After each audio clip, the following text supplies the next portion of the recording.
A person invested half of his capital at 6%, 1 by 4 at 8%, and the remaining at 12%. If his annual income is rupees 528, then find the capital. देखिए बोला जा रहा है कि एक आदमी अपनी कैपिटल का आधा हिस्सा 6% पर इन्वेस्ट करता है, 1/4 हिस्सा 8% पर इन्वेस्ट करता है और बाकी बचा हुआ हिस्सा 12% पर इन्वेस्ट करता है।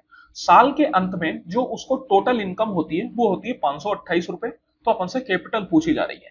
देखिए ये जो इनकम इसने दे रखी है ये एक तरीके से इंटरेस्ट है, क्योंकि जो पैसा उसके पास पहले से था वो उसकी इनकम नहीं कहलाएगी, इनकम सिर्फ वही कहलाएगा जो उसने कमाया। तो कमाया क्या? इंटरेस्ट कमाया।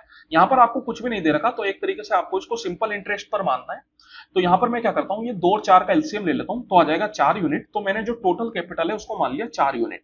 4 का आधा मतलब 2 हिस्सा उसने 6% पर किया है, तो यहाँ पर जो इंटरेस्ट मिलेगा वो 2 इंटू 6% मिलेगा, क्योंकि टाइम यहाँ पर 1 साल है तो उसको लिखने की कोई जरूरत नहीं है।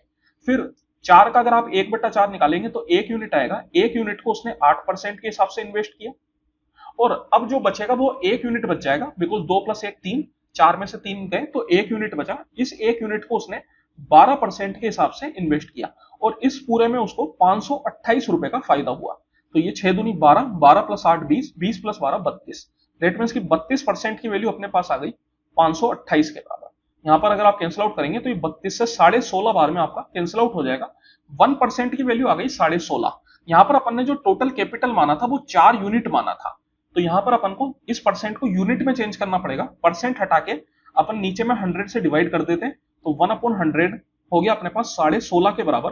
तो 1 यूनिट यहां पर आ जाएगा आपके पास 16.5 इंटू 100, दैट मीन्स 1650, 1650। तो 4 यूनिट की वैल्यू निकालनी पड़ेगी, बिकॉज अपन से कैपिटल पूछ रहा है जिसको अपन ने 4 यूनिट माना है। तो ये आ जाएगा 4 इंटू 1650, तो 1600 इंटू 4 आ जाएगा 6400, 50 इंटू 4 200, तो ये आ जाएगा 6600।